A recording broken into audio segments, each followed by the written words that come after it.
नमस्कार. आपण एक नवीन ट्रॉली बनवलेली आहे. त्यामध्ये जे आता मी तुम्हाला दाखवत आहे, हा समोर दरवाजा जे केलेला आहे, हे पूर्ण केबिन केलेलं आहे. ह्यामध्ये जे मेंढी पालनासाठी लागणारं धान्य असेल किंवा त्यांना लागणारं साहित्य आहे त्यामध्ये राहतं. त्यानंतर खाली आपण असा स्पेसेस वाढवून थोडे त्यांची भांडी वगैरे किंवा पाण्याच्या घागरी ठेवण्यासाठी हा स्पेसेस बनवलेला आहे. त्यानंतर असंच पुढे पाठीमागल्या साईडला गेल्यानंतर हा 3 फूट स्पेस वाढवून त्यांची जे लागणारी जाळी किंवा काट्या म्हणा, हे सर्व त्यामध्ये मटेरियल बसेल.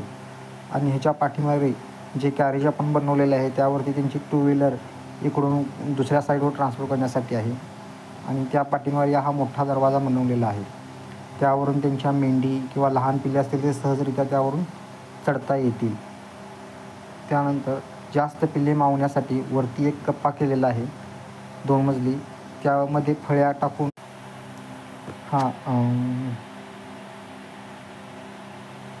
इथे दुसरा मजला कप्पा केलेला आहे फळ्या टाकून, जेणेकरून जास्त क्वांटिटीमध्ये पिल्ले किंवा बकरी त्यामध्ये ट्रान्सफर करता येतील. या झाल्यानंतर आता तिथे साईडला बसण्यासाठी जागा केलेली आहे. या व्हिडिओमध्ये व्यवस्थित झालेलं नसल्यामुळे तुम्हाला पुढच्या व्हिडिओमध्ये हा दाखवतो. त्यानंतर जे आधी दाखवलं त्या साईडला त्याचप्रमाणे ह्या साईडला देखील दरवाजा बनवलेला आहे.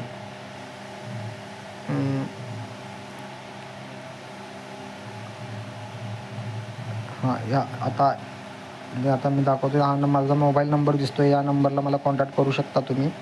आता हा देखील मी ओपन करून दाखवतो आहे. अशाच रीतीने पलीकडच्या समोरच्या साईडला देखील मी अनेक कप्पा बनवलेला आहे, जेणेकरून जास्त त्यांची मटेरियल ठेवता येईल. जर तुम्हाला अशाच रीतीने जर बनवून पाहिजे असेल, जे धनगर बांधव आहेत, धनगर समाज आहेत, त्यांच्यासाठी उपयुक्त अशी गोष्ट आहे. माझा मोबाईल नंबर आहे 96 32 60 70 26.